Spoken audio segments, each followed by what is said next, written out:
बेयोंग यहाँ स्पाइडरमैन की तरह चोई को ढूंढ रहे थे, मगर वो उन्हें नहीं ढूंढ पाए थे। बेयोंग ने उस दिन के लिए वहां पे गिव अप कर दिया था। तभी उन्होंने साइड में देखा कि साइड में एक घोस्ट जा रही थी। बेयोंग ने भी सोचा एक पर्सन इतने सारे घोस्ट अपने साथ लेके घूम रहा था तो उसकी लाइफ कैसी होगी। लेकिन जब बेयोंग ने सामने देखा तो वहां पे चोई थे। बेयोंग चिल्ला के कह ही रहे थे कि उन्होंने चोई को ढूंढ लिया था, लेकिन तभी चोई ने बेयोंग का हैंड पकड़ा और उनको बोलने से बंद कर दिया और शांत रहने के लिए कहा। चोई कैंगजिन के पास आ गए थे। कैंगजिन ने कहा कि क्या वो इतने दिनों से एक पर्सन का पीछा कर रहे थे। बेयोंग ने पूछा कि क्या उन्हें पता नहीं था जब एक घोस्ट एक पर्सन को पीछे घूमता है तो वो दोनों के लिए किस तरह बुरा होता है। चोई ने कहा कि उन्हें यह बात अच्छी तरह से पता थी। कैंगजिन ने पूछा कि यह पर्सन कौन था और वो उनका पीछा इतने दिनों से क्यों कर रहे थे और क्या उन्हें आइडिया कि वो उनके लिए कितने चिंता में थे। चोई ने कहा कि कैंगजिन उनकी चिंता ना करें और वो रेस्टोरेंट पे भी इसलिए नहीं आए थे क्योंकि उन्हें पता था कि कैंगजिन इसी तरह रिएक्ट करेंगे। कैंगजिन ने कहा कि वो इतने दिनों के लिए डिसअपियर हो गए थे और सभी लोग उनकी चिंता कर रहे थे, मगर वो फिर भी इस बारे में कुछ भी नहीं कह रहे थे। और क्या वो ये भी नहीं बता सकते थे कि वो क्या कर रहे थे। चोई कह रहे थे कि उन्हें मौका मिलेगा तो वो बताएंगे। कैंगजिन ने कहा कि अगर बात यही थी तो वो उनकी मदद करेंगे। चोई ने पूछा कि उन्हें पता भी नहीं था कि वो क्या कर रहे थे तो वो मदद कैसे करेंगे। कैंगजिन को पता था कि ये चोई के लिए एक जरूरी चीज थी तो वो मदद करना चाहते थे, और क्योंकि ये चोई कर रहे थे तो ये किसी अच्छे कारण के लिए ही होगा। लेकिन चोई ने इस बात के लिए मना कर दिया। चोई ने कहा कि ये बहुत ज्यादा डेंजरस था और कैंगजिन बिना जाने इसमें ड्रैग इन नहीं हो सकते थे। चोई कह रहे थे कि वो इस चीज को खुद ही हैंडल करेंगे। कैंगजिन ने पूछा कि ये चीज इतनी डेंजरस कैसे थी।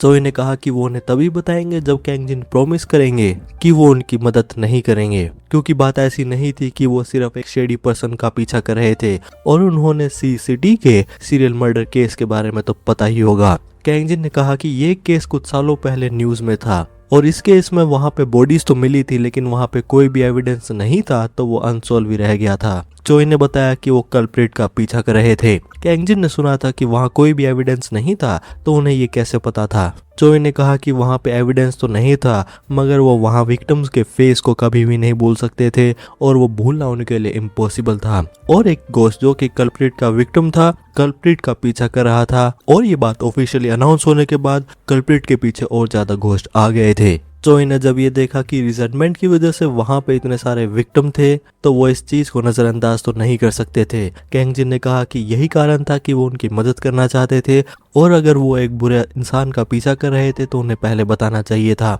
चोई ने कैंगजिन का हाथ साइड में करा और कहा कि वो पूरी बात समझ नहीं पा रहे हैं और बताया कि कंट्री में मर्डर केस के अरेस्ट रेट है 98%, तो इसका मतलब ये है कि वो उन डेंजरस 2% का पीछा कर रहे हैं जिसे हजारों पुलिस ऑफिसर भी नहीं पकड़ पाए हैं, मगर एज ए गोस्ट वो उस पर्सन को पकड़ सकते हैं। मगर वहाँ कैंगजिन हर्ट भी हो सकते हैं और क्या कैंगजिन को ये बात समझ नहीं आ रही है कि अगर वो इन्वॉल्व होंगे तो वो उनकी तरह डेड हो सकते थे। कैंगजिन ने कहा कि वो अकेले फिर क्या करना चाहते हैं क्योंकि वो पहले से डेड है और वो हमेशा से ऐसे ही थे जब वो ऑर्फनेज में भी थे। चोई और कैंगजिन जब भी बाहर जाते थे तो उनके ऑर्फन होने की वजह से उन्हें बीटअप किया जाता था, मगर एंड में सारा ब्लेम चोई ले लेते थे और हर बार उन्हें अकेले ही डांट पड़ती थी। और ये बात चोई को भी पता थी कि वो इस चीज को अकेले हैंडल नहीं कर सकते थे, तो यहाँ जिद्दी वो थे, कैंगजिन नहीं। बेयोंग ने कहा कि क्योंकि चोई उन्हें ये बात नहीं बताने वाले थे तो वो बात खुद बता रहे थे, और एक घोस्ट का लिविंग पर्सन में डायरेक्टली इंटरफेयर करना आफ्टर लाइफ में बहुत बड़ा क्राइम होता है, और अगर वहाँ पे वो केयरफुल नहीं हुए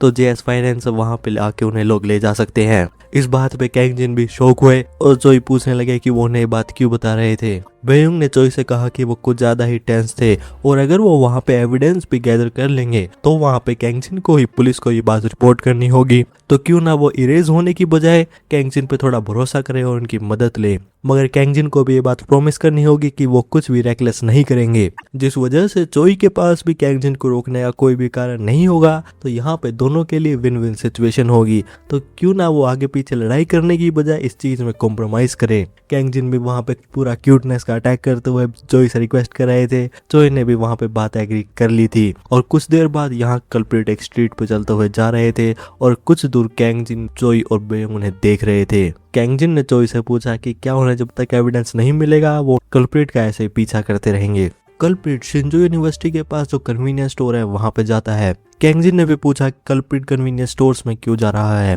चोई ने बताया कि कल्प्रिट प्रिटेंड तो करता है कि वो वहां पे अपना फोन चला रहा है, मगर अंदर जाके वो वहां पे एक्चुअली लोगों को स्काउट कर रहा है। तो इसका मतलब ये है कि वो अपने अगले टारगेट को चूज कर रहा है। चोई ने बताया कि कल्प्रिट एक एक करके 20 मिनट के लिए अलग अलग कन्वीनियंस स्टोर में जाता है और शाम को वापस उसी कन्वीनियंस स्टोर में आ जाता है। बेयुंग ने भी कहा कि सुनने में तो ये चीज बहुत ज्यादा सस्पिशियस लग रही थी और क्या किसी ने कल्प्रिट को रिपोर्ट नहीं करा था। चोई ने बताया कि कल्प्रिट वहां पीरियडिकली मूव करता है और इसी वजह से वो लोगों की अटेंशन को अवॉइड कर पाया है और उन्हें ही कल्प्रिट के इस ट्रेल को अनकवर करना होगा। कैंग जिन ने कहा कि उनकी बात सही थी और अगर वो ऐसे उन्हें छोड़ देंगे तो वहां पे और भी ज्यादा विक्टिम हो सकते थे, तो उन्हें जल्दी ही कल्प्रिट को पकड़ना होगा। तभी कैंग जिन ने वहां साइड में देखा कि एक कन्वीनियंस स्टोर के वर्कर चिल्लाते हुए बाहर आ रहे थे। कैंग जिन ने वहां पे कवर ले लिया था।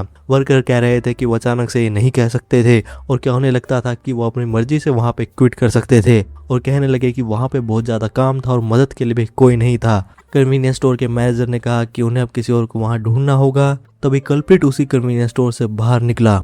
चोई और कैंग जिन ने वहां पे उनका पीछा करना शुरू कर दिया था, लेकिन बेयुंग वहीं पे थे और चोई और कैंग जिन से पूछा कि वो सोच रहे थे कि क्या उन्हें सच में कल्प्रिट का पीछा खुद करना होगा। कैंग जिन बात पे थोड़ा कंफ्यूज हुए। बेयुंग ने कहा कि उनके पास एक बहुत अच्छा आइडिया था। यहाँ कन्वीनियंस स्टोर के मैनेजर रेफरेंस से बात कर रहे थे और बताया कि उन्हें एक दिन के लिए वहाँ कोई पर्सन चाहिए था और यहाँ पे कैंग जिन आ गए थे और कह रहे थे कि उनके पास एक्सपीरियंस था और उन्होंने उनके कन्वीनियंस स्टोर पे काम करा था और पूछा कि वो कैसे थे। मैनेजर को पता चला कि कैंग जिन उस दूसरे कन्वीनियंस स्टोर के एस थे और कैंग जिन जो पास्ट में पार्ट टाइम जॉब्स के किंग थे। मैनेजर ने वहाँ पे कॉल पे कहा कि अगर ये बात थी तो ठीक था और कहा कि मिस्टर पार्क ने उनके लिए वाउच करा था तो वो इसे अलाउ कर रहे थे, मगर ये बात थोड़ी सरप्राइजिंग थी कि वो अचानक से ऐसे आ गए थे और जब तक वहाँ पे इवनिंग शिफ्ट के वर्कर नहीं आते तो वो अपने स्पॉट से ना जाए। कैंग जिन वहाँ बात को समझ गए थे। मैनेजर ने कहा कि आप वहाँ पे अगर कुछ भी हो तो कैंग जिन उन्हें कांटेक्ट कर सकते थे और यूनिफॉर्म वहाँ साइड में ही थी। कैंग जिन भी बात को समझ गए थे। मैनेजर ने जाते हुए कहा कि भले ही ये वनडे गिग हो मगर वहाँ पे वो ज्यादा टाइम पास ना करें। मैनेजर के जाने के बाद कैंग जिन ने बेयुंग और चोई को अंदर बुला लिया था और बताया कि उन्हें उम्मीद नहीं थी कि बेयुंग का प्लान इस तरह वर्क करेगा, मगर एज ए एम्प्लॉय उनका वहाँ पे होना बेस्ट था। बेयुंग ने भी कहा कि यहाँ पे कैंग जिन के कनेक्शन वर्कआउट कर गए थे और बेयुंग ने कैंग जिन से पूछा कि वो रेस्टोरेंट से वहाँ पे जाके वापस क्या लेके आए थे। कैंग जिन ने कहा कि वो उस कल्प्रिट को एक लेसन सिखाना चाहते थे। बेयुंग भी कैंग जिन की बात पे थोड़ा कंफ्यूज हुए। कैंग जिन ने वहाँ पे कुछ निकाला। बेयुंग ने पूछा कि क्या कैंग जिन कल्प्रिट के मुंह पे एक लंच बॉक्स मारने वाले थे। कैंग जिन ने कहा कि ऐसा बिल्कुल भी नहीं था और बताया कि उन्होंने ये प्रोडक्ट आफ्टर लाइफ में परचेज करे थे। बेयुंग भी देख रहे थे वहाँ पे कुछ ज्यादा ही सामान था। कैंग जिन ने बताया कि वो कल्प्रिट को ये सब खिलाने वाले थे। बेयुंग ने कहा कि ये सब कैंग जिन ने खुद के मनी से परचेज करा था तो वो इस चीज को कल्प्रिट पे क्यों वेस्ट कर रहे थे। कैंग जिन ने कहा कि वो इनकी बात सुने क्योंकि अगर कोई लिविंग पर्सन इसे खाता है तो इस चीज के साइड इफेक्ट हो सकते हैं। बेयुंग ने साइड इफेक्ट के बारे में पूछा। कैंग जिन ने बताया कि लिविंग और डेड के लिए ये फूड बहुत ज्यादा डिलीशियस है, मगर जब कोई लिविंग पर्सन आफ्टर लाइफ का फूड खाता है तो वो टेम्परेरी गोस्ट को देख सकता है, तो कल्प्रिट वहाँ पे अपने विक्टिम से फेस टू फेस आ जाएगा। चोई ने कैंग जिन की बात पर थोड़ी देर सोचा और बताया कि वहाँ पे गोस्ट कल्प्रिट का पीछा इसलिए कर रहे हैं क्योंकि वो पिटफुल है और ऐसा भी हो सकता है कि वो वेंचफुल स्पिरिट्स भी बन जाए और जब ऐसा होगा तो वो उस मोमेंट में दोबारा जाएंगे जब उनकी डेथ हुई थी और वो चीज 100 बार होगी और वो जब तक होगी जब तक वो अपना माइंड लूज नहीं कर देंगे। कैंग जिन भी इस बात पे थोड़ा शौक हुए। चोई ने बताया कि ये तो ऐसा हो सकता है था कि गोस्ट वहां पे अपने क्रिमिनल से मिल भी ना पाए। चोई ने कहा कि वो ऐसा नहीं कह रहे थे कि एक बुरा आइडिया था, मगर उन्होंने ऐसी चीज को देखा था जब वो पुलिस स्टेशन पे वर्क कर रहे थे। कैंग जिन भी चोई की बात को समझ सकते थे और कहा कि उन्हें भी इस चीज को कंसिडर करना चाहिए था। चोई ने बताया कि वो कैंग जिन को बताएंगे कि वो गोस्ट से बिना लोगों के सुने कैसे कम्युनिकेट कर सकते हैं और जब उन्हें चांस मिले तो वो वेंचफुल स्पिरिट से भी बात करके देखे। कैंग जिन ने एग्री कर लिया था और 3 घंटे बाद चोई और बेयुंग वहां पे चिल्लाते हुए कैंग जिन के पास आ रहे थे और बताया कि कल्प्रिट वहां पे आ गए थे। कैंग जिन भी वहां पे रेडी हो गए थे और उन्होंने अपने प्रोडक्ट आगे निकाल लिए थे और एक चीप पैकेज बना के काउंटर पे रख दिया था। कैंग जिन देख रहे थे कि यहाँ पे डील इतनी अच्छी थी कि तो इसे कोई भी परचेस कर लेगा और कल्प्रिट इसी प्रोडक्ट को चूज करने वाला था। लेकिन जब वहां पे डोर ओपन हुआ और कैंग जिन ने पीछे देखा तो कल्प्रिट के आसपास बहुत ज्यादा गोश्त थे और वहां पे बहुत ज्यादा अनप्लेजेंट और इंटेंस और अभी निकल रहा था और कैंग जिन यहाँ पे finally face to face culprit के आगे आ गए थे। वहां पे कन्वीनियंस स्टोर में भटक रहा था। कैंग जिन भी देख रहे थे कि वो अपनी फ्रीडम कुछ समय के लिए एंजॉय कर सकते थे।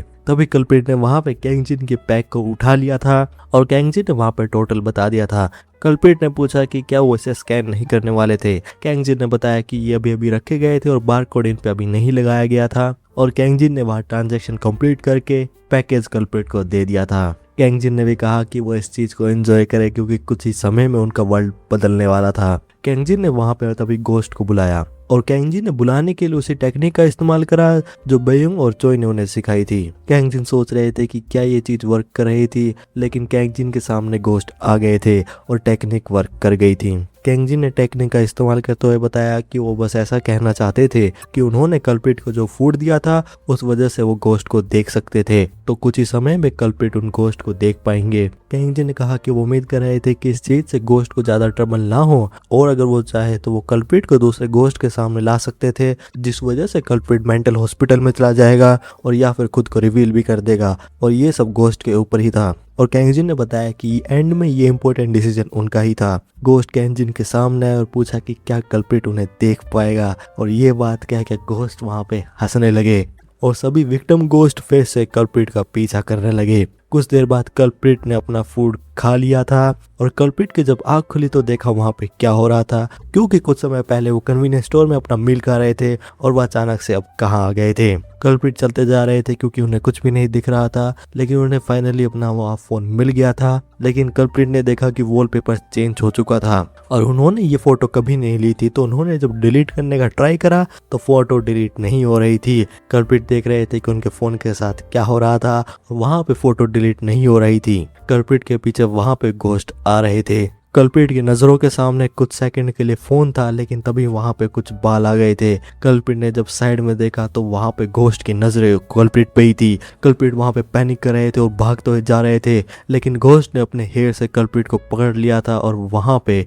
ग्रैब कर लिया था। कन्वीनियंस स्टोर में जब कल्प्रिट की आंखें खुली तो वो जमीन पे गिर चुके थे और सोच रहे थे कि क्या ये सब सपना ही था और ये आखिर उन्होंने कैसा अजीब सपना आया था। लेकिन फिर से कल्प्रिट के साइड में गोस्ट आ गए थे। कल्प्रिट फिर से वहां पे पैनिक करने लगे। कल्प्रिट वहां पे पूरा मेंटल ब्रेकडाउन में आ चुके थे और वो कन्वीनियंस स्टोर से भागते हुए जा रहे थे और वहां पे बस चिल्लाते जा रहे थे। कन्वीनियंस स्टोर में पुलिस ऑफिसर्स आ गए थे और बताया कि उन्होंने रिपोर्ट रिसीव करी थी, कन्वीनियंस स्टोर में कोई डिस्टर्बेंस कॉज कर रहा था। कैंगजिन खुश होकर बताने लगे कि वहां पे कल्प्रिट उसी कोने में बैठा हुआ था। तभी वहां कोने से चिल्लाने की आवाज आई। ऑफिसर ने बताया कि अब वो सब कुछ हैंडल कर लेंगे। पुलिस ऑफिसर्स ने कल्प्रिट से कहा कि वो यहाँ पे तमाशा कर रहे थे और वो उनके साथ चले, लेकिन कल्प्रिट ने कुछ नहीं सुना और वो वहाँ पे गोस्ट गोस्ट चिल्लाते हुए भागने लगे। ऑफिसर ने कहा कि क्या वो वही सोच रहे थे जो वो सोच रहे थे। ऑफिसर ने एग्री तो करा, लेकिन उन्हें वहाँ अल्कोहल की कोई भी स्मेल नहीं आ रही थी। ऑफिसर ने वहाँ पे कल्प्रिट को अरेस्ट कर लिया था। कल्प्रिट ने वहाँ पे अब्यूसिव लैंग्वेज का इस्तेमाल करते हुए कहा कि वो उन्हें छोड़ दें और कल्प्रिट ने वहाँ पे ऑफिसर से फाइट करनी शुरू कर दी।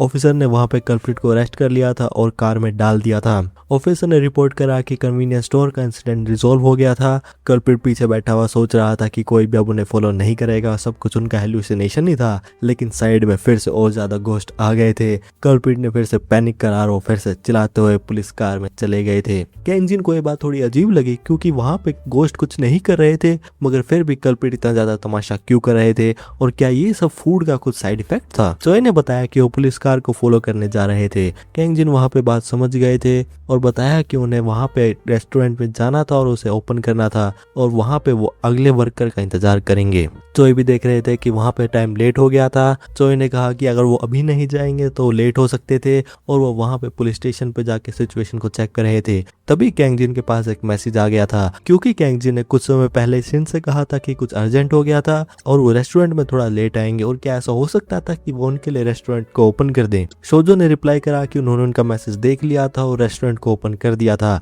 और वो रेस्टोरेंट के बारे में चिंता ना करें और अपना वर्क कंप्लीट करके आए। और ये थी शिन ब्रदर की यंगेस्ट सिबलिंग। कैंगजिन भी देख रहे थे कि शोजो ने उनके लिए सच में रेस्टोरेंट को ओपन कर दिया था। बेयोंग ने पूछा कि उन्होंने नंबर को एक्सचेंज कब करा था। कैंगजिन ने बताया कि रिमॉडलिंग के टाइम और अब शोजो की वजह से वो लेट नहीं होंगे। बेयोंग ने कहा कि वो भी अब जा रहे थे और कैंगजिन भी सब कुछ रैप अप करके अपने रेस्टोरेंट में जाए। कैंगजिन ने चोई से भी जाते हुए कहा कि वो सब कुछ रैप अप करके रेस्टोरेंट में आए और फिर से लोगों का पीछा ना करें। कुछ समय बाद कैंगजिन वहां पर रेस्टोरेंट में आ गए थे और माफी मांगी कि उन्होंने इतना बड़ा फेवर मांगा था। शोजो ने कहा कि अभी तक टाइम भी नहीं हुआ था और जितना उन्होंने एक्सपेक्ट करा था कैंगजिन जल्दी आ गए थे। कैंगजिन ने कहा कि वो ओनर थे और उन्हें पता था कि शोजो भी बिजी थी और वो उनके लिए ज्यादा ट्रबल नहीं करना चाहते थे। शोजो ने भी कहा कि इनसे उनकी कुछ पास्ट मेमोरीज रिलीव हो गई थी और उन्होंने इस चीज को एंजॉय भी करा था। कैंग जिन ने पूछा क्या उनके बाद में कुछ प्लान थे, और अगर नहीं थे तो कैंग जिन उनके लिए कुछ कुक करना चाहते थे। शोजो ने बताया कि उनके कोई भी प्लान नहीं थे।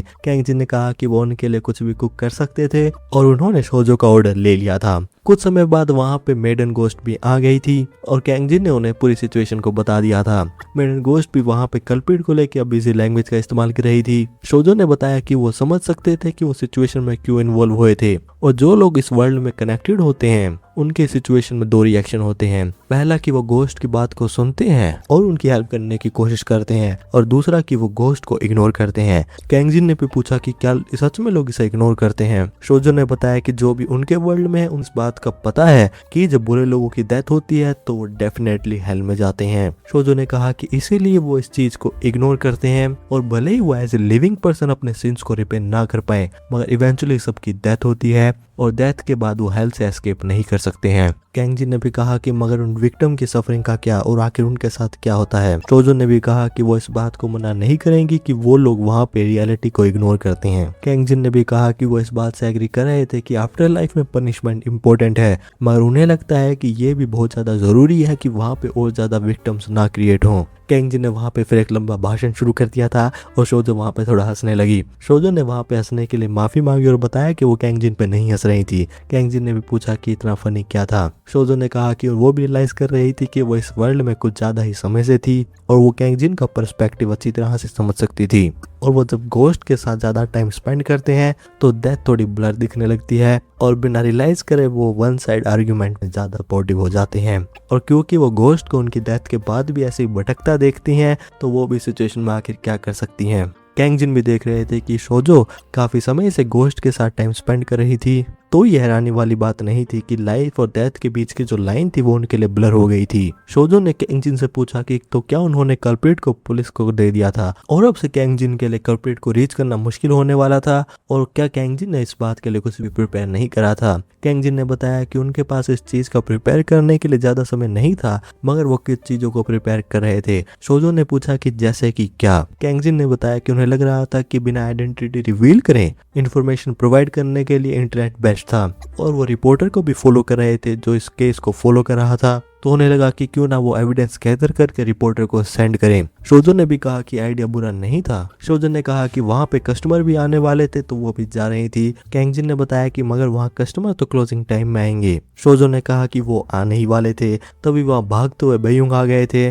बेयुंग ने बताया कि उन्हें वो मिल गए थे। कैंग जिन ने पूछा कि वो किसकी बात कर रहे थे। बेयुंग ने बताया कि विक्टिम्स की बॉडीज, और उन्हें पता चल गया था कि बॉडीज आखिर कहाँ थी। टीवी पे न्यूज चल रही थी कि माउंटेन वो वहाँ पे पुलिस ने मल्टीपल बॉडीज को डिस्कवर करा था और उनमें से 3 विक्टिम भी आइडेंटिफाई हो चुके थे, और ये सब हुआ था क्योंकि एक रिपोर्टर ने इस चीज की टिप दी थी और इन्वेस्टिगेशन ऑनगोइंग थी, और ऑटोप्सी से इस बात का पता चला था कि पुलिस सस्पेक्ट कर रही थी कि वहाँ पे जो विक्टिम थे वो सीसीटी के सीरियल मर्डर केस के थे। और एक रिलेटिव न्यूज ये थी कि इन्वेस्टिगेशन में एक ड्रंक मैन को अरेस्ट कर लिया था कि जो कि भूत को देख सकता था, और अरेस्ट के टाइम पे उस पर्सन ने भी कुछ ज्यादा ट्रबल कॉज करी थी, और ये बात बाद में रिवील हुई थी कि वो पर्सन वही था जो कि सीरियल मर्डर केस में अरेस्ट हुआ था लेकिन चार्जेस को ड्रॉप कर दिया गया था। चोई और विक्टिम गोस्ट भी वहां पे खड़े हुए थे और कल्प्रिट को देख रहे थे। चोई ने बताया क्योंकि वहां पे बॉडीज की न्यूज बाहर आ गई थी तो कैंग जिन ने अपनी जॉब अच्छी तरह से करी थी, और वहां पे विक्टिम गोस्ट की बॉडी थोड़ी अनस्टेबल थी लेकिन वो अपनी ओरिजिनल फॉर्म में आ रही थी। विक्टिम गोस्ट ने बताया कि उन्हें लग नहीं रहा था कि वो उनकी बॉडीज को ढूंढ पाएंगे, और एक मोमेंट के लिए तो उन्हें ऐसा भी लगा था कि वो अपने रिवेंज के लिए उन्हें एक चांस दे रहे थे क्योंकि उनमें थोड़ी सेंस ऑफ जस्टिस थी, और बताया कि उन लोगों के लिए वहां पे वो लोग सिर्फ न्यूज की हेडलाइंस है और वो उन विक्टिम्स में इतना इन्वेस्ट क्यों कर रहे हैं। चोई ने कहा कि वो ऐसा इसलिए कर रहे हैं क्योंकि ये करना सही है और वो जेन्युइनली उनकी मदद करना चाहते हैं, और वो चाहते हैं कि कल्प्रिट ने जो करा था उसकी पनिशमेंट उसे मिले, और साथ में ये भी कि वहाँ पे फ्यूचर में और ज्यादा विक्टिम ना हो। और चोई ने ऐसा उनके और उनकी फैमिली के लिए भी किया था। चोई ने कहा कि इसलिए उन्हें कल्प्रिट के अगेंस्ट और ज्यादा सॉलिड एविडेंस को ढूंढना होगा, और अगर गोस्ट कुछ भी बता सकती हो जो कि उनकी मदद करें तो वो प्लीज बताएं। गोस्ट ने उम्मीद भी नहीं करी थी कि वो इस मोमेंट को दोबारा सोचे, मगर उन्होंने एग्री कर लिया था और वो सब कुछ बताएंगे जो भी उन्होंने देखा था, क्योंकि वो भी वहाँ पे कल्प्रिट को वहाँ पे रोट होता हुआ देखना चाहती थी। नेक्स्ट मॉर्निंग कैंग जिन में वहाँ पे उठ गए थे, और जब वो इंग्रेडिएंट को प्रिपेयर करने आए तो वहाँ पे चोई बैठे हुए थे। उन्होंने चोई से पूछा कि पुलिस स्टेशन में सब कुछ कैसा हुआ था। चोई ने बताया कि सब कुछ ठीक ही था।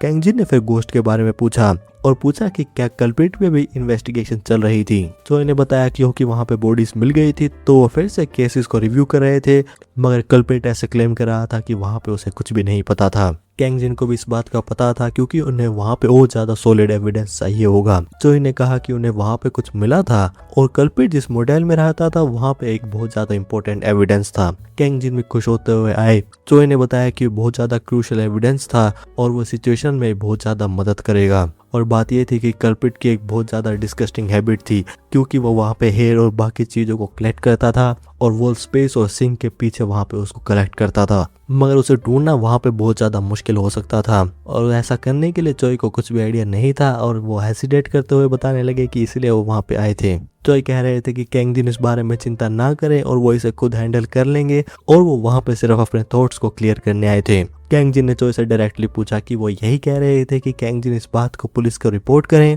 तो वो इस बात को इतना कॉम्प्लिकेटेड क्यों बना रहे थे। चोई ने कहा कि ये बात सिंपल नहीं थी क्योंकि अगर कुछ भी गलत होता है तो कैंग जिन पे भी इस बात का ब्लेम आ सकता था। कैंग जिन को ये बात पता थी और वो इस बात की इम्पोर्टेंस को भी समझ सकते थे, मगर उन्होंने डिसाइड करा था कि वो इस चीज को साथ में करेंगे और इस चीज को कैंग जिन कर सकते थे और उन्हें ही करना चाहिए था, तो चोई भी क्यों ना उन्हें ये इस चीज को करने दे क्योंकि वो दोनों अकेले इस चीज को नहीं कर सकते थे। चोई ने भी वहां पे गिव अप कर दिया था और कैंग जिन से कहा कि वहां पे अगर कुछ भी डेंजरस हो तो वो प्रॉमिस करे कि वो सब कुछ ड्रॉप करके वहां से भाग जाएंगे और फिर से कैंग जिन को थैंक यू कहा। कैंग जिन ने भी कहा कि इसमें कोई भी बड़ी बात नहीं थी। कैंग जिन ने भले ये बात कॉन्फिडेंटली कह दी थी मगर उन्हें पुलिस स्टेशन से बाहर वहां पे निकाल दिया था और कैंग जिन को कुछ कहने का मौका भी नहीं दिया था। कैंग जिन इस बात को समझ सकते थे क्योंकि वहां पे कैंग जिन बहुत ज्यादा अजीब तरीके से पुलिस ऑफिसर से बात कर रहे थे। भले ही वहां पे कैंग जिन को लगा तो था कि वहां पे वो रेडी थे, मगर वो बस वहां पे यैपिंग करके आए थे जिस बात की सेंस भी नहीं बची थी। कैंग जिन सोच रहे थे कि वो थैंकफुल हो क्योंकि पुलिस ने वहां पे उन्हें अरेस्ट नहीं कर लिया था। कैंग जिन सोचते रहे थे कि वो इस एविडेंस को कैसे ड्रॉप करें और वहां पे उन्हें कुछ मोटिव चाहिए होगा। तभी कैंग जिन के पास एक कैन ड्रॉप हुआ। कैंग जिन भी उससे थोड़ा डर गए थे। कैंग जिन सोच रहे थे कि साइड वॉक में ऐसे कोई कैन को कैसे ट्रोस कर सकता था। कैंग जिन जब वहां पे गए तो देखा कि वहां पे एक पर्सन ड्रिंक कर रहा था और उसके आसपास बहुत ज्यादा कैंस भी थे। कैंग जिन ने वहां पर्सन को बुलाया। पर्सन ने पूछा कि इतना शोर कौन कर रहा था। पर्सन ने कैंग जिन को पहचान लिया था और पूछा कि क्या अब वो पुलिस स्टेशन में पार्ट टाइम वर्क कर रहे थे। कैंग जिन ने देखा कि ये पर्सन प्रोफेसर लिम थे और जब से कैंग जिन ने कॉलेज शुरू करा था तो प्रोफेसर लिम उनकी मेंटोर थी और स्कूल में और ग्रेजुएट होने के बाद भी प्रोफेसर लिम ने उनकी हमेशा मदद करी थी और कैंग जिन के इंटर्नशिप के लिए भी प्रोफेसर लिम ने ही उनके लिए सपोर्ट करा था। कैंग जिन ने प्रोफेसर से पूछा कि वो वहां पे क्यों आई थी। प्रोफेसर ने बताया कि उन्हें वहां पे बुलाया गया था क्योंकि पिछले दिन वहां पे कुछ हुआ था। कैंग जिन ने पूछा कि क्या वो भी वहां पे इन्वेस्टिगेशन का पार्ट थी। कैंग जिन को भी याद आया कि प्रोफेसर की स्पेशलिटी साइकोलॉजी थी। प्रोफेसर ने बताया कि पहले तो वो इस चीज को नहीं करने वाली थी क्योंकि वो एग्जाम की वजह से बिजी थी, मगर ये केस भी बहुत ज्यादा सीरियस था। कैंग जिन को पता था कि प्रोफेसर कोरिया में साइकोलॉजी फील्ड की लीडिंग एक्सपर्ट थी और उन्होंने काफी इन्वेस्टिगेशन में कंसल्ट भी करा था और काफी मैगजीन और मीडिया ब्रॉडकास्टर ने भी उनका इंटरव्यू लिया था। कैंग जिन भी जब प्रोफेसर को दोबारा देख रहे थे तो वो उन्हें बिल्कुल अलग दिख रही थी। प्रोफेसर ने बताया कि सस्पेक्ट वहां पे क्लेम कर रहा था कि वो घोस्ट को देख सकता था, तो वो इस बात पे मना कैसे कर सकती थी। मगर कैंग जिन को लग रहा था कि प्रोफेसर पहले से भी और ज्यादा एनर्जेटिक हो चुकी थी। प्रोफेसर ने बताया कि ऐसा हो सकता था कि कल्प्रिट ने वहां पे कुछ ज्यादा ही एंटी डिप्रेसेंट्स ले लिए हों और कुछ और थ्योरीज देने लगी, मगर बताया कि वो इस चीज को कैसे रेजिस्ट कर सकती थी क्योंकि एक बंदा वहां पे चिल्ला चिल्ला के कह रहा था कि वो घोस्ट को देख सकता था।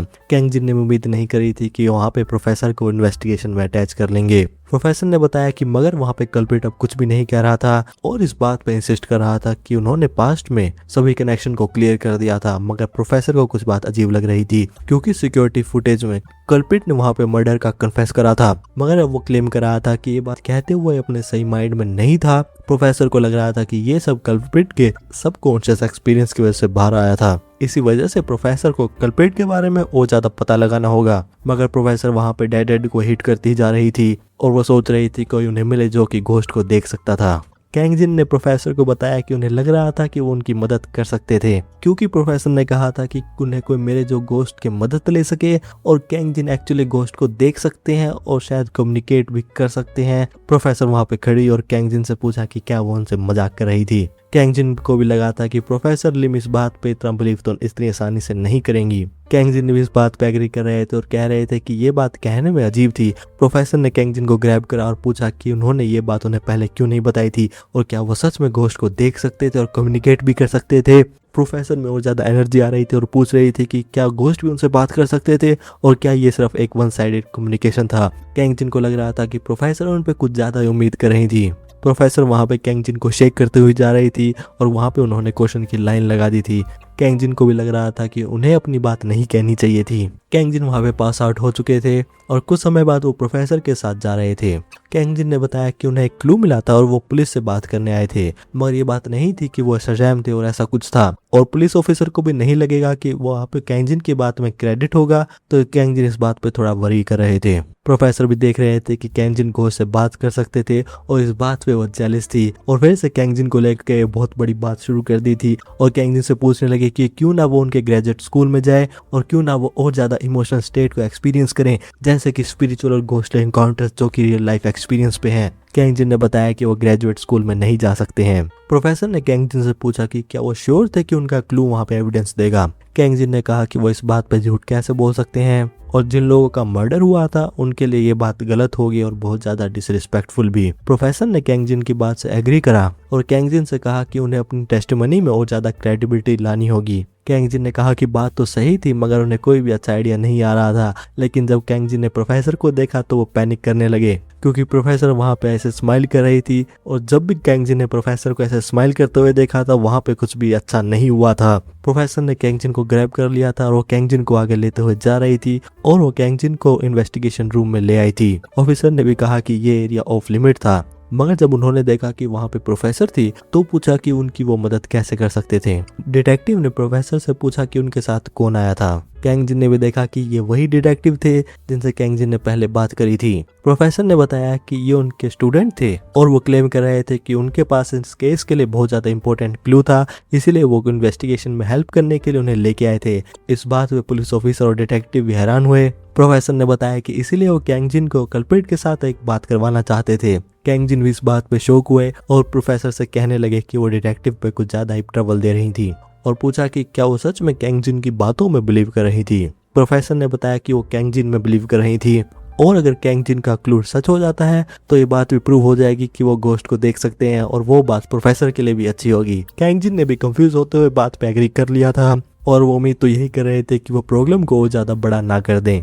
डिटेक्टिव ने प्रोफेसर को बताया कि वो एक नॉन प्रोफेशनल को इन्वेस्टिगेशन में इन्वॉल्व नहीं कर सकते हैं। दूसरे डिटेक्टिव ने बताया कि उनके पास सर्कमस्टेंशियल एविडेंस तो है मगर वहाँ पे कल्प्रिट ने कोई भी मिस्टेक नहीं करी है और इन्वेस्टिगेशन भी कई घंटों से चल रही है और वो कह रही है कि एक सिविलियन वहाँ पे कल्प्रिट को क्रैक कर सकता है। प्रोफेसर ने कैंगजिन को पुश करा और बताया कि कैंगजिन एक सिविलियन है और साथ ही में वो पहले पर्सन है जिन्होंने कल्प्रिट की भूतों की नॉनसेंस को सुना था और प्रोफेसर ने वहां पे रिपोर्ट को चेक करा था और ऑफिसर्स के सीन के स्टेटमेंट को भी देखा था, मगर कैंगजिन उस समय वहां कन्वीनियंस स्टोर में थे। ऑफिसर ने बताया कि मगर उस समय कल्प्रिट वहां पे एक असोल्ट सस्पेक्ट था, मर्डर सस्पेक्ट नहीं। प्रोफेसर ने कहा कि मगर वहां पे सिचुएशन चेंज हो गई थी तो उनकी अप्रोच को भी चेंज करना चाहिए था और अगर वो ऐसे स्टॉल करते रहे तो वहां पे उन्हें दूसरा चांस नहीं मिलेगा और कैंगजिन ही शायद वहां पे कल्प्रिट को ब्रेक कर सकते हैं। डिटेक्टिव अभी भी वहां पे हेजिडेंट थे मगर कैंगजिन ने देखा कि घोस्ट वहां पे वहीं पे थी।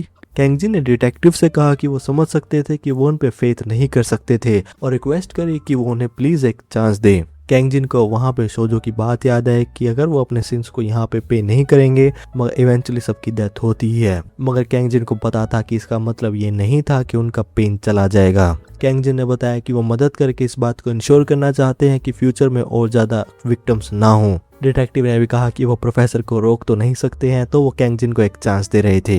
डिटेक्टिव ने बताया कि वो सब कुछ वहाँ कंट्रोल में ही रखेंगे और वहाँ पे अगर कुछ भी होता है तो वो इंटरवीन कर लेंगे। प्रोफेसर भी कह रही थी कि अगर कुछ भी गलत होता है तो वो वहाँ पे ब्लेम प्रोफेसर पे डाल सकते थे। कैंगजिन वहाँ पे आ गए थे और पूछा कि वो वहाँ पे बात कहाँ से करें। डिटेक्टिव ने वहाँ पे माइक बता दिया था। डिटेक्टिव ने वहाँ पे कैंगजिन को माइक की पोजीशन बता दी थी और जूनियर डिटेक्टिव से कहा कि वो एक रिपोर्ट को भी प्रिपेयर कर लें। कैंगजिन ने वहाँ पे बटन प्रेस करा और अपने आप को इंट्रोड्यूस करते हुए बताया कि उनका नाम कैंगजिन था। कल्प्रिट ने बताया कि उन्होंने ये आवाज पहले नहीं सुनी थी और क्या ये नए डिटेक्टिव थे। कैंगजिन ने कहा कि ये बात खींचने से उनके लिए ज्यादा फायदा नहीं होगा। कल्प्रिट ने कहा कि उन्हें कुछ आइडिया नहीं था कि वो क्या बात कर रहे थे और इम्पोर्टेंट बात ये थी कि वहाँ पे पुलिस ऑफिसर इनोसेंट लोगों को वहाँ पे ऐसे परेशान कर रहे थे। कैंगजिन ने पूछा कि क्या वो ऐसा कह रहे थे कि उन्हें कुछ भी आइडिया नहीं था। कल्प्रिट ने इस बात से एग्री करा। कैंगजिन ने कहा कि फिर क्यों ना वो कुछ फॉर्मल क्वेश्चन से शुरुआत करें और बताया कि कल्प्रिट का नाम गैंग था जिनकी उम्र 36 ईयर थी। कैंगजिन ने पूछा कि गैंग की ऑक्यूपेशन क्या थी।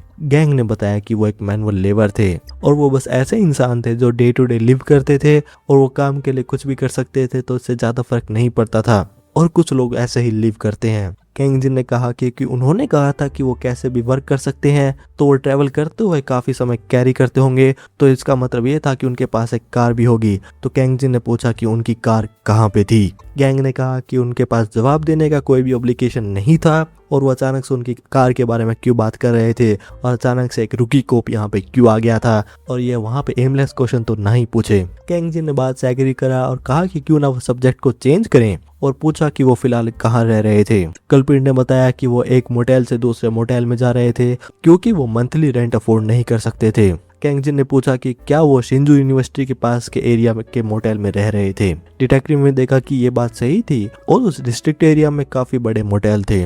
कल्प्रिट ने बताया कि उनके पास इस सवाल का जवाब देने का भी कोई भी कारण नहीं था और क्या एक कार को ड्राइव करना और मोटेल में रहना इलीगल था और ये बात उन्हें बहुत ज्यादा अनॉय कर रही थी और वो और ज्यादा वहाँ पे बात नहीं करना चाहते थे। कैंगजिन ने वहाँ पे बात को काटते हुए कहा कि वो उन्हें एक बात बताना चाहते थे कि टेक्नोलॉजी बहुत ज्यादा एडवांस हो चुकी थी और एक फैक्ट ये था कि माउंटेन की सोल और वहाँ पे कंस्ट्रक्शन की डस्ट जो कि कार में है वो उसे आइडेंटिफाई कर सकते हैं और इस बात का पता लगाना कि कल्प्रिट वहाँ कहाँ रह रहे हैं पुलिस के लिए कोई भी चैलेंज नहीं होने वाला था। कल्प्रिट ने कहा कि वो उनके लॉयर को कॉल करें। डिटेक्टिव भी वहाँ पे खड़े हो गए थे। कैंगजिन ने कहा कि अगर माउंटेन की सोइल उनके कार पे मिलती है तो इतना एविडेंस काफी होने वाला था कि वहाँ पे एक वारंट मिल सके जिससे कि वो उनके रेजिडेंस को सर्च कर सकें और अगर वहाँ पे और ज्यादा एविडेंस मिलता है जो कि केस से कनेक्टेड हो तो वहाँ पे केस खत्म हो सकता है और अगर वो एग्जाम्पल दे तो वहाँ पे कुछ हेयर भी मिल सकते हैं। कल्प्रिट ने वहाँ पे पैनिक करते हुए कहा कि वो उनके लिए उनका लॉयर लेके आए। पुलिस ऑफिसर वहाँ पे बात कर रहे थे और ऑर्डर दे रहे थे कि डिस्ट्रिक्ट में वहाँ पे सभी व्हीकल को सर्च करा जाए। कैंगजिन भी गोश्त की तरफ देखते हुए सोच रहे थे कि इस वर्ल्ड में काफी लोग थे जो गोश्त को देखते हुए इग्नोर कर रहे थे मगर वहाँ पे कैंगजिन जैसे भी लोग थे जो उनकी मदद करना चाहते थे। कैंगजिन जो भी कर सकते थे वो करना चाहते थे क्योंकि उन्होंने देख लिया था कि गोश्त वहाँ पे काइंड एक्सप्रेशंस भी कर सकते हैं। कैंगजिन पुलिस स्टेशन से बाहर आ गए थे। प्रोफेसर ने कहा कि कैंगजिन ने अच्छा काम करा था। कैंगजिन ने प्रोफेसर को भी थैंक यू कहा। प्रोफेसर ने बताया कि कैंगजिन की इंटरोगेशन और टेस्टिमनी ने बहुत ज्यादा मदद करी थी और भले ही यहाँ पे और ज्यादा समय लगे मगर ये बहुत ज्यादा मीनिंगफुल स्टेप था। कैंगजिन ने कहा कि ये सब इसलिए हुआ था क्योंकि प्रोफेसर ने उन पे बिलीव करा था। प्रोफेसर ने भी कहा कि उनकी लोगों के लिए आईज बहुत ज्यादा अच्छी है मगर ये बात अलग है कि उनकी आई साइड थोड़ी खराब है। प्रोफेसर ने कैंगजिन से कहा कि वो अपनी एबिलिटी से गोश्त को देख सकते हैं और उन्हें लग रहा है कि कैंगजिन अपनी एबिलिटी से इन्वेस्टिगेशन टीम की और ज्यादा मदद कर सकते हैं और क्या कभी कैंगजिन ने ऐसा करने का सोचा था। कैंगजिन ने माफी मांगी और बताया कि उन्हें नहीं लग रहा था कि वो ये चीज कर सकते थे और भले ही वो गोश्त को देख सकते थे मगर वो सिर्फ एक ऑर्डिनरी रेस्टोरेंट के ओनर थे। प्रोफेसर ने कहा कि वो दुनिया के सबसे लीस्ट ऑर्डिनरी रेस्टोरेंट के ओनर थे। कुछ समय बाद कैंगजिन रेस्टोरेंट में आ गए थे। वहाँ पे न्यूज़ चल रही थी कि सीसीटी के सीरियल किलर की इन्वेस्टिगेशन खत्म हो गई थी और कल्प्रिट ने वहाँ पे कन्फेस कर दिया था और जो एविडेंस मिला था वो कल्प्रिट के रेसिडेंस में मिला था और कोर्ट ने कल्प्रिट को लाइफ सेंटेंस दी थी। चोई भी कह रहे थे कि इस चीज में ज्यादा समय लग गया था और वो चीज से थोड़ा अशेम्ड भी फील कर रहे थे। कैंगजिन ने कहा कि उन्होंने इस चीज में बहुत ज्यादा एफर्ट करा था। तभी चोई ने वहाँ पे एक चिल को फील करा और पूछा कि क्या वहाँ पे सोही आने वाली थी। कैंगजिन ने कहा कि सोही ने नहीं बताया था कि वो उस दिन आने वाली थी मगर चोई को वहाँ पे अचानक से कोल्ड फील हो रहा था। तभी वहाँ पे 2 कस्टमर आ गए थे। कैंगजिन ने ग्रीट करते हुए कहा कि वो किसी भी टेबल पे बैठ सकते थे। एक गोश्त ने वहाँ पे चोई को पहचान लिया था। चोई ने भी पूछा कि क्या वो उनसे बात कर रहे थे। गोश्त ने पूछा कि क्या उन्होंने उन्हें नहीं पहचाना था और गोश्त ने अपने बाल आगे करे और बताया कि वो वही थे। कैंगजिन और चोई ने वहाँ पे गोश्त को पहचान लिया था। कैंगजिन ने भी कहा कि वो फाइनली कल्प्रिट से फ्री हो गई थी और ये बहुत ज्यादा रिलीफ वाली बात थी। घोस्ट ने कहा कि ये सब उन दोनों की वजह से हुआ था और जो उनमें सबसे ओल्डेस्ट थी वो कल्प्रिट को उसकी लास्ट ब्रेथ तक नहीं छोड़ने वाली थी। घोस्ट ने बताया कि उन्होंने वहां पे आने से पहले अपनी मोम को भी विजिट करा था और काफी समय बाद अपने ब्रदर का फेस भी देखा था। जोई ने पूछा कि क्या उनकी फैमिली ने ये न्यूज देख ली थी। घोस्ट ने इस बात पे एग्री करा और बताया कि उन्होंने बहुत ज्यादा इमोशनल और फिजिकल स्ट्रेस से गो थ्रू हुआ था, मगर वो फिर भी स्माइल कर रहे थे। घोस्ट रिलीफ थे क्योंकि वो फाइनली उनको प्रॉपर्ली विजिट कर सकते थे और वो कल्प्रिट से as a vengeful spirit tied थे, जिस वजह से वो अपनी फैमिली को नहीं देख सकते थे। घोस्ट भी वहां पे कल्प्रिट को लेके अलग अलग टॉर्चर मेथड को लेके बात कर रहे थे। कैंगजिन देख सकते थे कि कन्वर्सेशन लंबी चलने वाली थी और उनसे पूछा कि वो वहां पे क्या खाना चाहते थे। घोस्ट ने वहां पे अपना ऑर्डर दे दिया था। कैंगजिन ने फिर चोई से पूछा। चोई ने पूछा कि क्या वो उनके लिए भी कुक करने वाले थे। कैंगजिन ने कहा कि साथ में मिलकर खाना बेस्ट होता है और कैंगजिन ने वहां पे सबका ऑर्डर सर्व कर दिया था। घोस्ट भी वहां पे खाते हुए खाने की तारीफ कर रहे थे और घोस्ट को खाता हुआ देख के कैंगजिन भी वहां पे रिलीफ फील कर रहे थे। घोस्ट ने डिशेस को फिनिश कर दिया था और फिर से कैंगजिन और चोई को थैंक यू कहा। घोस्ट ने बताया कि उन्होंने वहां पे गिव अप कर दिया था और उन्हें ऐसा भी लगने लगा था कि वहां पे उनकी कोई भी मदद नहीं करने वाला था और कल्प्रिट ने वहां पे क्योंकि उन्हें बरी कर दिया था और उन्हें लग रहा था कि जैसे उनकी रिसेटमेंट बढ़ती जा रही थी तो वो धीरे धीरे डिसअपीयर हो जाएंगे, मगर चोई ने उन पे गिव अप नहीं करा था और घोस्ट ने चोई को उनकी केयर करने के लिए थैंक यू कहा। और क्योंकि अब उन्हें पता था कि उनकी साइड कोई था तो वो फिर से डिस्पेयर में नहीं जाएंगे और फिर से थैंक यू करते हुए वो हेवन में असेंड हो गए थे। कैंगजिन ने बताया कि वो ग्लैड थे क्योंकि वो पीसफुली पास हो गए थे और चोई से भी उनके आंसर के बारे में पूछा। चोई ने वहां पे कोई जवाब नहीं दिया था और वहां पे टेबल पे चेक के साथ कुछ आंसू भी गिर रहे थे। कैंगजिन वापस किचन में चले गए थे। चोई भी कह रहे थे कि वो घोस्ट के लिए बहुत ज्यादा खुश थे। कुछ समय बाद किचन में कैंगजिन बॉक्स के अंदर देख रहे थे और देख रहे थे कि वहां पे प्रोडक्ट खत्म हो चुका था और बॉक्स भी वहां पे खाली होने वाला था। कैंगजिन सोच रहे थे कि क्या इतना ज्यादा सामान खत्म हो गया था और उन्होंने शिन ब्रदर के पास कॉल कर दिया था ताकि वो और ऑर्डर कर सके और वहां पे जो प्रोडक्ट खत्म हुआ था वो था किमची। शिन ब्रदर ने वहां पे कॉल को पिकअप कर लिया था और पूछा कि क्या उनके कोई इंग्रेडिएंट खत्म हो रहे थे। कैंगजिन ने बताया कि किमची खत्म हो चुका था और पूछा कि क्या वो किमची की भी सप्लाई करते हैं। शिन ब्रदर वहां पे रिप्लाई नहीं दे रहे थे। कैंगजिन उन्हें बुला रहे थे। शिन ब्रदर ने बताया कि वो कॉल पे ही थे और उन्होंने कैंगजिन से माफी मांगी और बताया कि कैंगजिन को किमची खुद ही बनाना होगा। कैंगजिन भी इस बात पे सरप्राइज हो रहे थे। शिन ब्रदर ने बताया कि वो किमची की सप्लाई नहीं करते हैं। कैंगजिन को लगा था कि लास्ट टाइम उन्होंने सप्लाई इसलिए नहीं करी थी क्योंकि उनके पास पहले से किमची था। शिन ब्रदर ने बताया कि उनकी मदर किमची खुद ही बनाती थी। कैंगजिन भी अब समझ सकते थे कि टेस्ट इतना अच्छा क्यों था। कैंगजिन ने बताया कि उनके सॉसेस भी खत्म होने वाले थे और क्या उनकी मदर वो भी खुद बनाती थी। शिन ब्रदर ने बताया कि बात ऐसी ही थी। शिन ब्रदर ने बताया कि उनके स्टोरेज में अभी ये कुछ प्रोडक्ट होंगे मगर कैंगजिन को ये इंग्रेडिएंट खुद ही बनाने होंगे और डीप फ्लेवर के लिए इसे ज्यादा टाइम के लिए फर्मेंट भी करना होता है और जो किमची कैंगजिन इस्तेमाल कर रहे हैं वो कम से कम 3 सालों के लिए एज करा गया था। कैंगजिन भी देख रहे थे कि वो प्रीमियम क्वालिटी का किमची इस्तेमाल कर रहे थे। शिन ब्रदर ने बताया कि हर साल उनकी मदर माउंटेन केव में जाके किमची बनाती है और वहां उसे स्टोर करती हैं और जो फिलहाल किमची स्टोर है वो 2 साल के लिए काफी होने वाले थे। कैंगजिन भी देख रहे थे क्योंकि वहां 2 साल के लिए वो प्रोडक्ट को इस्तेमाल कर सकते थे तो वो किमची को बनाना डिले कर सकते थे। शिन ब्रदर ने बताया कि अगर वो रेस्टोरेंट को सिर्फ 2 साल के लिए ही चलाना चाहते थे तो उन्हें और बनाने की जरूरत नहीं थी।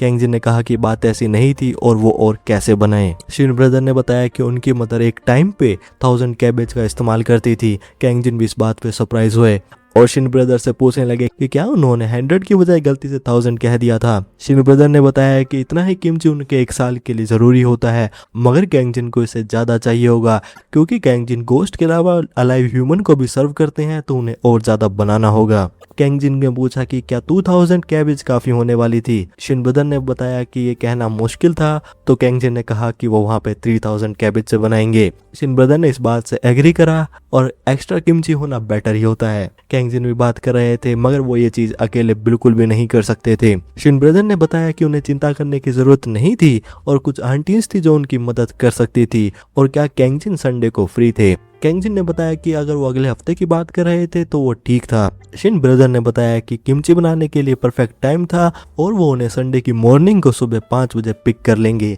कैंगजिन ने भी वहां पे थैंक यू करते हुए कॉल को कट कर दिया था मगर कैंगजिन ने कभी भी किमची नहीं बनाया था मगर वहां पे रेसिपी बुक में डिटेल में वहां पे लिखा हुआ था तो ये बात उनके लिए अच्छी थी। मगर कैंगजिन को यहाँ पे 4 टाइम्स इंग्रेडिएंट्स को इस्तेमाल करना होगा और वो भी सोच रहे थे कि 3000 हेड किमची बनाने में कितना समय लगेगा और इंग्रेडिएंट्स को प्रिपेयर करने में ही 1 दिन लग जाएगा। कैंगजिन भी आसमान में देखते हुए मैडम किम से पूछ रहे थे कि क्या वो ये चीज कर सकते थे। कुछ दिनों बाद फाइनली संडे आ गया था और शिन ब्रदर और कैंगजिन फॉरेस्ट में जाते जाते एक विलेज में आ गए थे। शिन ब्रदर्स वहां पे बॉक्सेस को नीचे उतार रहे थे। कैंगजिन भी देख रहे थे कि किमची वो कहाँ बनाने वाले थे और वो एक कंट्री साइड विलेज में आ गए थे। मगर वहां पे विलेज की हालत बहुत ज्यादा खराब थी और ये विलेज साफ साफ बिल्कुल अबंडेंट था। कैंगजिन ने बताया कि उन्हें लगा नहीं था कि वो माउंटेन में इतना अंदर आ जाएंगे और पूछा कि वहाँ इंग्रेडिएंट्स कहाँ थे। शिन ब्रदर ने बताया कि वो 1 दिन पहले इंग्रेडिएंट्स को ले आए थे। कैंगजिन ने कहा कि वो उनकी मदद कर सकते थे और वो इंग्रेडिएंट्स कहाँ से लाए थे।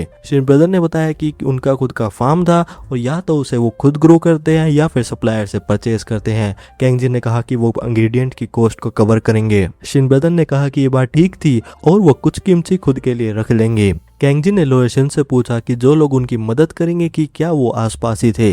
लोअर शिन ने कहा कि वो उनसे कुछ समय में मिल लेंगे। कैंगजिन ने कहा कि ये स्पॉट तो अच्छा लग रहा था लेकिन वहाँ विलेज में कोई भी नहीं था। तभी शिन ब्रदर ने किसी को देखा और सामने देखते हुए आंटीज कहा और वहाँ पे सामने अचानक से बहुत सारे लोग आ गए थे। लोअर शिन भी वहाँ पे उनको ग्रीट कर रहे थे। कैंगजिन भी देख रहे थे कि यहाँ पे अचानक से बहुत ज्यादा लोग आ गए थे और शिन ब्रदर वहाँ किड्स के लिए वो सामान भी लेके आए थे। कैंगजिन ने लोअर शिन को इस तरह स्माइल करते हुए कभी भी नहीं देखा था और उन्होंने शोजो से पूछा कि क्या ये आंटीज उनकी किमची बनाने में मदद करने वाली थी। शोजो ने बताया कि बात ऐसी ही थी। कैंगजिन ने पूछा कि क्या गोश्त यहीं रहते थे। शोजो ने कहा कि क्योंकि वो गोश्त ही थे तो वो यहीं रहते थे। कैंगजिन ने कहा कि मगर वो इनसे मदद नहीं मांग सकते थे क्योंकि ये चीज करने में सही नहीं लग रही थी। शोजो ने कैंगजिन से पूछा मगर वो पहले से गोश्त को एम्प्लॉय कर रहे थे। कैंगजिन इस बात पे थोड़ा कंफ्यूज हुए और वो इस बात पे सोचने लगे और उन्होंने रियलाइज करा कि वो बेयुंग की बात कर रहे थे। तभी वहां पे डोची आए और उन्होंने कहा कि ये बात बिल्कुल सही थी। कैंगजिन भी डोची की आवाज से सरप्राइज हो गए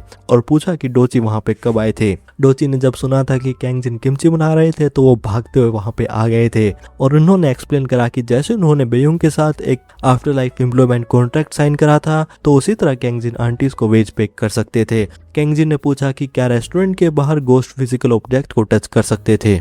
डोची ने बताया कि दूसरी जगहों पे ये करना मुश्किल होने वाला था मगर क्योंकि इस लोकेशन पे स्पिरिचुअल एनर्जी बहुत ज्यादा है और कॉन्ट्रैक्ट के अंदर वहां पे वो फिजिकल स्ट्रेंथ का भी इस्तेमाल कर सकते हैं। कैंगजिन देख रहे थे कि वहां पे जो वेज था वो 500,000 वोन था और पूछा कि क्या ये आफ्टर लाइफ करेंसी में था। डोची ने बताया कि ये बात सही थी। कैंगजिन ने ये बात एक्सपेक्ट तो करी थी मगर यहाँ पे एक्सपेंस बहुत ज्यादा था मगर वो भी देख रहे थे कि वो 3000 हेड्स ऑफ किमची बनाने वाले थे और इस चीज को करने में टीम वर्क तो चाहिए ही होगा तो ये एक बहुत ज्यादा नेसेसरी एक्सपेंडिचर था। कैंगजिन ने डोची से पूछा कि क्या वो अदर गोस्ट को भी हायर कर सकते थे।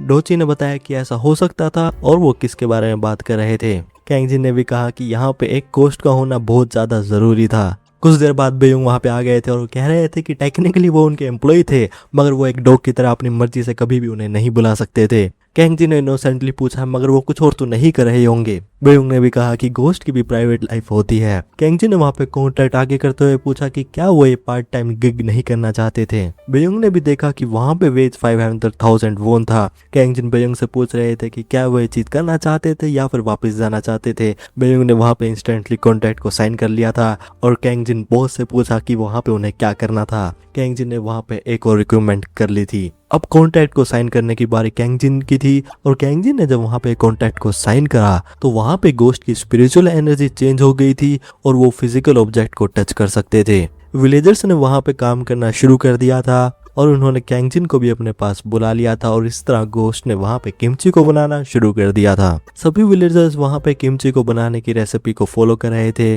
कैंगजिन भी देख रहे थे कि भले ही उन्होंने प्रैक्टिस करी थी मगर उस चीज को बार बार करना बहुत ज्यादा मुश्किल था। गोश्त ने बताया कि उन्हें लगा नहीं था कि वो इस साल भी किमची बनाने वाले थे क्योंकि मैडम की डेथ हो गई थी और उन्होंने कैंगजिन को वहां पे आने के लिए थैंक यू कहा। कैंगजिन ने कहा कि यहाँ पे उन्हें थैंक यू कहना चाहिए था। विलेजर गोश्त ने बताया कि भले किमची बनाने में थोड़ा काम लगता हो मगर इस वजह से वो फिर से थोड़ा अलाइव फील कर सकते हैं और वो अगले साल के लिए भी एक्साइटेड हैं और साथ ही में वो कैंगजिन को लेके ग्रेटफुल हैं। कैंगजिन ने भी कहा कि वो लोग यहाँ पे काफी समय से होंगे और ये विलेज भी बहुत ज्यादा ओल्ड लग रहा था। विलेजर ने कहा कि कैंगजिन को बात शुगर कोट करने की जरूरत नहीं थी और ये जगह एक खंडर दिख रही थी। कैंगजिन ने कहा कि बस वो सरप्राइज थे क्योंकि ये जगह माउंटेन में बहुत ज्यादा डीप थी। गोश्त ने बताया कि कैंगजिन की बात सही थी और जब वहाँ पे वॉर शुरू हुई थी तो उनके विलेज को इस बारे में बिल्कुल भी नहीं पता था। कैंगजिन ने वॉर के बारे में पूछा। विलेजर ने कहा कि कैंगजिन को वॉर के बारे में तो पता ही होगा और वो विलेज उसी समय का था, और वो याद करने लगी कि क्या वो वॉर जून के टाइम पे हुई थी। कैंगजिन ने पूछा कि क्या वो कोरियन वॉर की बात कर रही थी जो जून 25 को शुरू हुई थी। विलेजर ने बताया कि बात यही थी। कैंगजिन भी सोच रहे थे कि क्या ये बात पॉसिबल थी कि किसी को कोरियन वॉर के बारे में नहीं पता था, और क्या ये विलेज सच में माउंटेन में इतना डीप था। कैंगजिन भी याद कर रहे थे कि स्टोरी पे एक मूवी भी थी और शायद वो मूवी कुछ ज्यादा ही रियलिस्टिक थी। कैंगजिन ने पूछा कि वो लोग यहाँ पे कब से रह रहे थे। विलेजर ने बताया कि उनका विलेज इंडिपेंडेंस एक्टिविस्ट का था और वो जापानीज से बचने के लिए पहाड़ों में आ गए थे, और इस बात का कारण ये था कि अगर उस समय कोई एक्टिविस्ट पकड़ा जाता है तो वो बिल्कुल भी नहीं बच सकता है, और क्योंकि उन्हें छुपना था तो वो बहुत दूर पहाड़ों में आ गए थे ताकि उनके बारे में कोई रूमर्स भी बाहर ना जा सके, और एंड में वो साथ में रहने लगे थे। कैंगजिन ने भी देखा कि इस वजह से उन्हें वॉर के बारे में नहीं पता था। घोष ने बताया कि उनको इंडिपेंडेंस के बारे में भी काफी समय बाद पता चला था, और एक दिन एक विलेजर हर्ब्स को गैदर करने वहां बाहर चला गया था और साथ में वो कुछ इंजर्ड सोल्जर को ले आया था और उनके रिकवर करने में मदद करी थी। सोल्जर की उम्र 17 या 18 ही थी, मगर उन्होंने मिलिट्री यूनिफॉर्म पहन रखी थी। 2 सीजन्स बाद वहां पे कुछ और सोल्जर आ गए जो कि स्टार्विंग थे, और वो वहां पे फूड के लिए आए थे। भले ही वो सोल्जर विलेजर्स के लिए गेस्ट थे, मगर वहां पे जो सोल्जर आए थे वो एक दूसरे के लिए एनिमी थे, और वहां पे वॉर आ चुकी थी। सोल्जर ने वहां पे विलेजर को डिस्ट्रॉय करना शुरू कर दिया था। विलेजर ने बताया कि अनजान होने की वजह से उनके विलेज में भी वॉर आ गई थी और वो बीच में क्रॉस फायर में फंस गए थे, और ये सब बहुत ज्यादा डरावना था। विलेजर ने कहा कि उन्होंने एक्सपेक्ट नहीं करा था कि एक ही कंट्री के लोग आपस में इस तरह फाइट करेंगे। कैंगजिन देख रहे थे कि स्टोरी कुछ ज्यादा ही डार्क हो रही थी, और उन्होंने पूछा कि क्या इन ब्रोकन बिल्डिंग्स पे रहना मुश्किल नहीं था। विलेजर बताने लगे कि भले ही वो बाहर से बुरी दिख रही हो, मगर अंदर से वो बिल्कुल सही थी। कैंगजिन खुश थे क्योंकि उन्होंने टॉपिक को चेंज कर दिया था। कैंगजिन ने कहा क्योंकि वो आ ही गए थे तो क्यों ना वो विलेज को फिक्स करने में उनकी मदद करें। विलेजर ने कहा कि कैंगजिन काइंड थे। कैंगजिन थोड़ा कंफ्यूज हुए। विलेजर ने बताया कि सोजो ने भी कुछ समय पहले सेम बात कही थी, मगर उन्होंने कहा था कि वो ठीक थे, मगर वो देख रहे थे कि यंग लोग यहाँ पे आके उनकी कंडीशन को देख के थोड़ा वरी हो रहे थे, और कैंगजिन को कहा कि वो जैसा चाहते थे कर सकते थे और वो किमची को बनाना उन पे छोड़ सकते थे। कैंगजिन ने भी उन्हें थैंक यू कहा और बताया कि वो कैबेज को प्रिपेयर करने के बाद विलेज को फिक्स करना शुरू कर देंगे। विलेजर ने कहा कि वो वहां पे कंस्ट्रक्शन कर ही रहे थे तो क्यों ना वो सब कुछ मार्बल से चेंज कर दें और उनके घर में एक और लेवल ऐड कर दें। कैंगजिन ने कहा कि उन्हें लग नहीं रहा था कि उनमें इतनी ज्यादा स्किल थी। विलेजर वहां पे किमची बनाने के बारे में बात कर रहे थे और देख रहे थे कि इंग्रेडिएंट भी वहां पे बहुत ज्यादा अच्छे थे। विलेजर ने कैंगजिन से पूछा कि क्या उनके पास कुछ समय था। कैंगजिन ने पूछा कि क्या उन्हें उनकी मदद चाहिए थी। विलेजर ने बताया कि उन्हें उनकी मदद किमची के साथ नहीं चाहिए थी और क्या वो मेसन के साथ जाके फॉरेस्ट में कुछ हर्ब्स को ला सकते थे।